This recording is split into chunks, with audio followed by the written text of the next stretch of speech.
conversation because it is what keeps Lagos running. It keeps the economy of Lagos running. We're looking at Lagos and the informal economic sector. And what does that really mean? We're looking at how everyday hustle, yes, keeps Lagos running, the realities behind it, what can be done to make it more productive, protective, and of course, sustainable, and again, organized. So joining us this morning to have this conversation is a friend of the house, Yinka Aderibigbe, journalist, social affairs analyst. You're welcome, sir.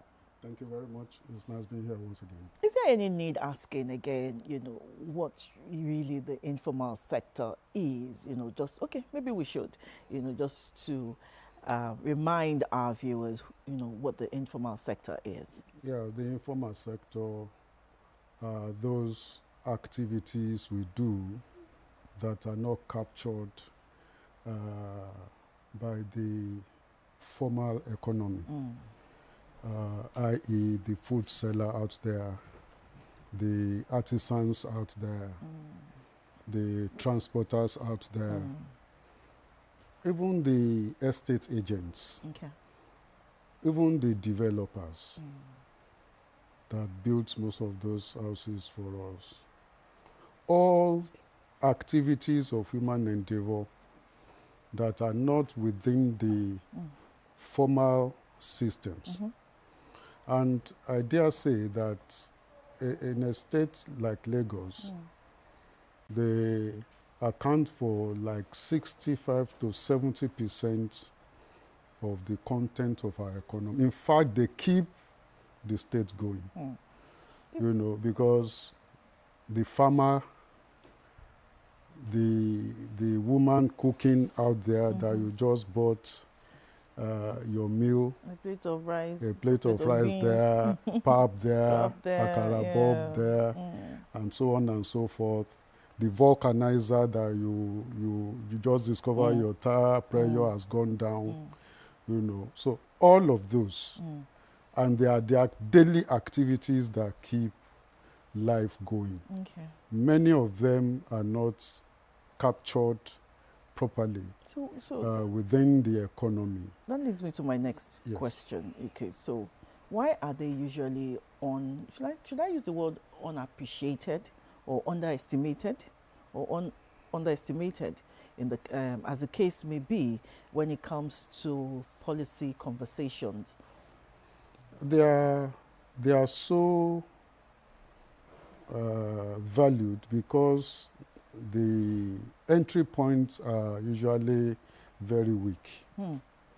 With a little asset here and there, you can up into any of it that catches your passion or your fancy, and then you are in the business.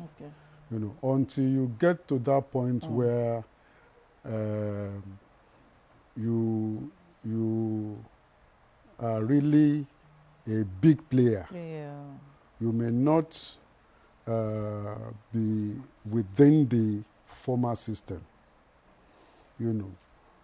where you need to, pay the government a little of what you are making, or pay for your staffs in terms of their taxes per month, or your value added in terms of whatever quantum you are making and all of that. So we are in a system where the government really focuses on organized businesses. And yes, they appreciate that those other sectors are there and they are really critical to life. But because of the weak structures that they have, they are not within the framework of what could be accepted into. So you find, for instance, that we build our economy in such a way as to send them off. Whereas in other climes, they have accepted the reality that they must exist. So they build economy that supports their well-being. For instance, there's nothing that says that our walkways, for instance, we know the resilience of the market woman, that it has survived several decades of government creating a walkway and ensuring that Kai or whatever continues to cut their wares away, and they continue to be there. That is resilience. That is what a government ought to build. There's nothing stopping a government to find a way of like creating a lay-by around that corridor where you can accommodate them and say, okay, we recognize your resilience. Don't go beyond this boundary. All of you cluster around here, but make the walkway free. That way we would have understood their demand for a little breathing space, build a support system for them, and then create a walkway also for pedestrians to also use the road, rather than mingle with the traffic, thereby creating chokes. Okay, and danger for them. Yeah, exactly. So when you build deliberately to support this informal sector, you realize that you are unbundling your economy. You are creating opportunities for people to tap in. And then, because all of us are impulsive buyers. Yeah. I'm going home, I just say, oh, okay, maybe I should buy okra there, or maybe I need some condiments, or maybe I need... Before you know it, your bag is full. Money that could have waited till you go for another grocery shopping is spent on the road because they are there. So that is an economy that is sustained on a daily basis. If Lagos tells you how much, all those Mama Lodja tells you how much they make on a daily basis, you'll be shocked that this thing called informal economy, and that is what keeps it going. So if that is what keeps it going, and the government now decides to put them in a structure, you know, can we still call them the informal sector? They are informal, yes. But when they are structuralized, they're no longer the informal sector. No, they are. It is as units, they remain informal. It is when they are agglomerated, it's when they are brought together that they now use the common name to relate with government. For instance, government, because you want to begin to give them subsistence, you say, okay, form yourself into cooperative groups. We want to release some empowerment materials to your group. But those who are to be given, we take it home to work. So at that level that they are still, it is when they want to relate with government that they take on the corporate toga. But individually and singly, they remain who they are. So, that they are mommy enterprises. Exactly. No matter how government try to make them, let me use the word perfect, you know, or make them structuralized, they are still the informal sector. Another issue which you have raised, which I'd like you to, you know, talk more about, is this enforcement, the enforcement agencies or agents that still come and cut away their goods and they still return. The government is aware that these people are always there, and they even send these agents to do. Well, can't there be like a better way of, you know, doing this? I believe that there should be better way of doing it. What is happening is speaking to the resilience of the people. Okay. It's speaking to the resilience of the market. And that government should not deny. Because it's living in denial to say that these people do not deserve a space to put a foot on to survive. Not everybody will be in the formal sector. And that's why you always have it said out there that the white-collar job is no longer as free as you think. It's no longer available. Yeah. So if white-collar job is not there, then you take the blue collar, you take the red collar, you take the yellow collar. You take the green collar. You take the green. You understand? Just so that you make yourself conformable to survive without going extra legal to say, okay, let's involve other. But that people need to survive. And so government must realize that it's come a time, and I think the next administration need to begin to think about that seriously as they begin to look at, okay, what can we do? Is to begin to think of how to accommodate the informal sector more. It's not about chasing them away. You have chased them away for decades and decades. Lagos is over and they are 50 still years. resilient. They are still coming back. Is there a way you can have within those corridors that you are chasing them, you can give them a buffer to now say, okay, well, around these corridors, you have your space here, make it clean, do all sorts within the ambience of the sanitation laws that have now been revamped, then begin to, so that you build their capacity to also contribute now into your economy. Because the man that you have chased away will grudgingly, in fact, you have made him a dissident resident. You know, he lives regretting, he lives grudging everything you do. You have built in him a distrust for punch. Rather than building distrust in our citizens, we need to accommodate them. We need to ensure that we encourage them. We need to give them a space on the table as well. No matter at what point of the table. But at least such that they too will be able to say, yes, we are part of this. Yes, this is our sport, and see, we are keeping it clean and all of that. I don't believe that, yes, because they are informal, we always feel that they are not. We look down on them. But they are the real catalyst of the economy.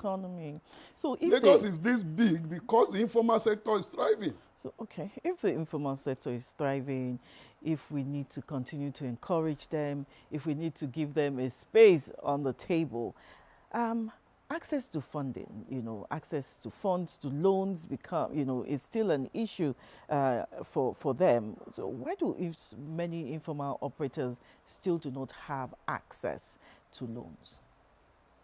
Access to loans, it's a function of how big or how small your enterprise is. A number of them have come to form groups of rotational funding. Okay. Cooperative system, kind of. Okay. Where every month they rotate who collects. So they know, and they are so if government is not doing it for them, they're doing it themselves. Exactly. Oh. They are people. They are organized. They are people who collect on a daily basis. Yeah. The daily basis fund your weekly basis. The weekly basis fund your monthly basis. Oh. So you think they are not smart, but look into their system and see how they keep reflecting and how they keep restocking. Then you know that you need to go to the School of Economics of life. of life. That you will not find in any classroom. Exactly. Okay. Exactly. Okay, let's talk about taxation for this sector. This new tax reforms, that started on January 1, how does it affect the informal sector? Well, it will ensure, the new system will ensure that more of them are captured. Now. And what that means is that, if they are also now going to be captured, of necessity, government must give them a place on the table. You cannot be taken from them and still denying them and still chasing them away from their means of livelihood. So you must ensure, government must ensure going forward that they also give them, and that is the reason why government is there. Government must create an inclusive system that ensures that they are also captured. Yes, informal, yes. But as informal as it was, shut down one leg of it. Let all the vulcanizers on this corridor alone stop working. And you see how many vehicles will be on the road because their tires are flat. Shut down any aspect let any of the outlets not sell fuel. And you see how many people will now be sweating on the road, On the just road. because they couldn't afford to put their vehicles because they are out of fuel. So as unorganized as they are the engine of the economy. And what the government needs to do is to build around it. A lot of countries are doing so. India is doing it. China is doing it. Japan is doing it. So we cannot afford, with 200 million people as a nation, with the nation as disorganized as we are still a big economy in Africa. And Lagos is a major player in the African economy, coming second to the country itself. So we can't afford to say we are closing our eyes. True. The more of inclusive systems we build, the more of recognition we give this sector, the more we are able to capture and the more buoyant we will be. Okay. There's so much potential for Lagos to still generate as IGR. Okay, my producer just sent me something and said, look, you must say this. Government is funding them also through Empowerment Trust Fund. Yeah.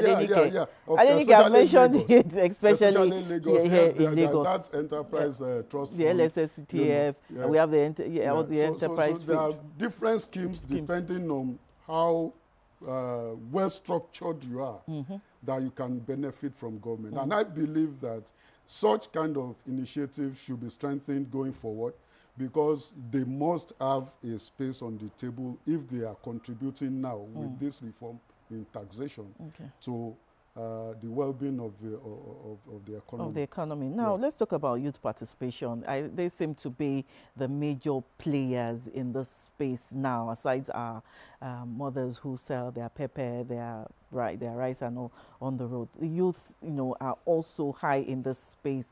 What does this say about opportunities now? Where you have, because they're no longer waiting for the white collar jobs. Population netting 30 million.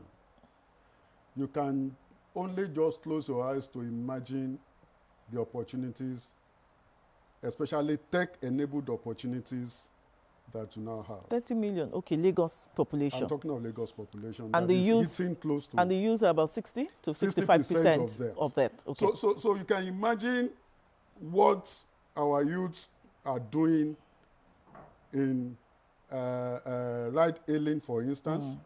Imagine what they are doing in Eranda, for instance. You want to buy something, you don't have the chance to go out, you just call your hub. Yes, that's what they call it. The hub. That is what they call it. That is their language. You understand? You just call one of them. They are already out, and you just send them. They go shopping for it, and they bring it to your doorstep. So, and that's why you find most of those dispatch riders. So the thing will continue to expand and expand and expand, because people are now deploying technology to enhance their life. I'm glad you mentioned technology, which is changing everything now. So how are these digital platforms, mobile payments and social media influencing informal businesses? Because even when you go into our markets, our mamas will tell you, account number. And she transfer. Sorry, You're advertising. I'm sorry about that. But you see, sorry, I've not finished. Yeah. Is this like a pathway, since everybody is now doing technology? Is this now looking like a pathway to formalization and no longer informal? It is. You see that much of the tech-enabled pay solution systems are already bringing more people into the formal structure.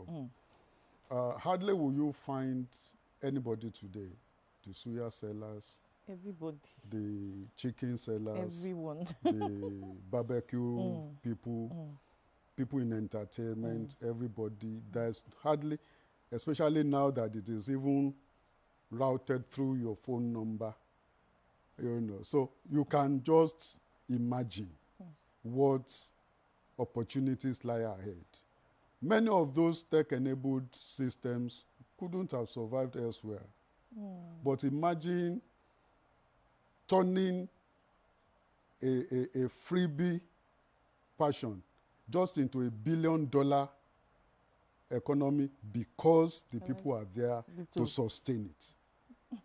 You know, so you find that a lot of them, pioneered by our youths, are making a difference. In fact, they are giving the traditional banking platforms a run for their money. Sure. They are making it difficult for them to survive. They need to now meet the people at the marketplaces. They even come and beg you to collect Exactly. loans. In fact, they are making it free. You are They opening say an account free now. Yes. Unlike before.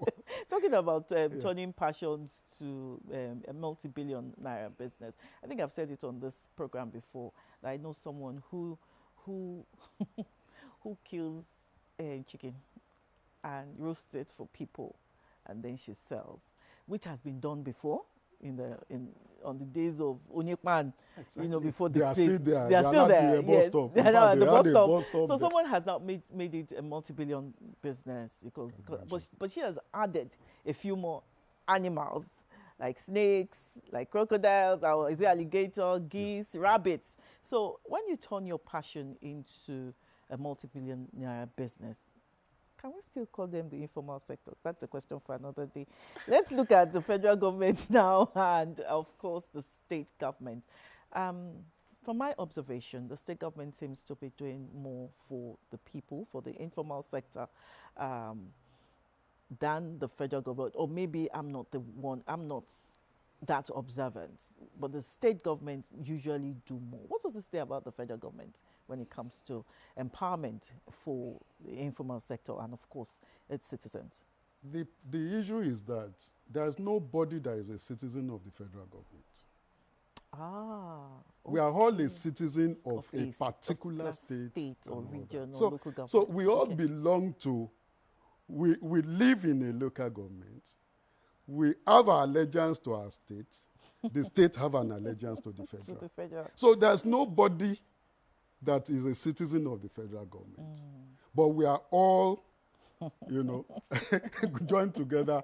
And so the only thing the federal can do, which they are doing successfully, is to create an avenue where they funnel the funds to the states, for the states to have capital to dispose to the people, which I think now the government is doing much more than before. Okay, just before we go, I'd like you to just lend a word of advice, or make an input. If you were one of the policymakers, I know you've talked about it earlier, what more can be done for the informal sector? I think the time has come for governments. Government is a continuum, so even the one that will come by January next year, or maybe February, must begin to now think of how to engage the informal sector more. Not necessarily bringing them to the formal sector, but at least creating a space for them to continue to survive. Because their survival is the well-being of your state. You know, imagine, for instance, if you don't find ride-hailing systems in a place like Lagos, you know, and the fear of one chance and all of that. So how would you survive? You know, so a lot of, I know quite a percentage, a fair percentage of our people rely on ride-hailing these days. So imagine, for instance, the bosses just said, oh, we are not flying the Ojodu to Agege or Ojodu to Ojota for the next 2 hours. Imagine the volume of people you will see on the road, trekking to their destination because the service is not provided. Because the state cannot do it alone. So they need the private sector. They need those informal people, the daddy and mommy enterprises, to fill in the gap while they are coming. We cannot be fixated in government is coming. Before they come, our people will say, yes, roasted dog is very sweet. But because it is fatty, It takes more time to be done. So you need, while you are waiting, you need to run your mouth. They are the stopgap until the government's programs and initiatives will mature. They will continue to be. So government need to build an economy around them. Government need to support them more. Not about giving them subsistence, but building an economy around them that recognizes that they must survive. Not one that chases them away as if they are irritants to the economy. Or parasites. Or parasites to the economy. Because they are indeed the stimulants. Imagine you just go, you run out of toiletries in your house and you open your door to discover that everybody in your neighborhood just refused to open their shop. Will you even be able to go to work? Because your mouth is still stinking now. You need to brush, you need to freshen up. Those are the informal sectors. Those are the people that runs the economy. They look like, yes, dirty, stinking and all, but they are the people that makes all of our cosmetics work well. If you don't give them the right to live, you are denying yourself. It's like a rich man in a community of poor. He can only be deluding himself, because everybody will know that we are the same now. So finally, this is the final question. Looking ahead, what is the future of informal sector in Lagos State? Do you see it, growing or declining due to government policies? The informal sector cannot decline. For as long as you have, see, our holy books told us that the poor you shall have with you. The only thing it did not say is that you shall be the poor. But it tells you that the poor you will have with you.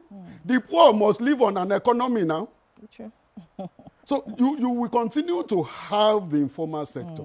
The only thing the government must do is to build a system that respects, that recognizes, and that gives them a space on the table to survive.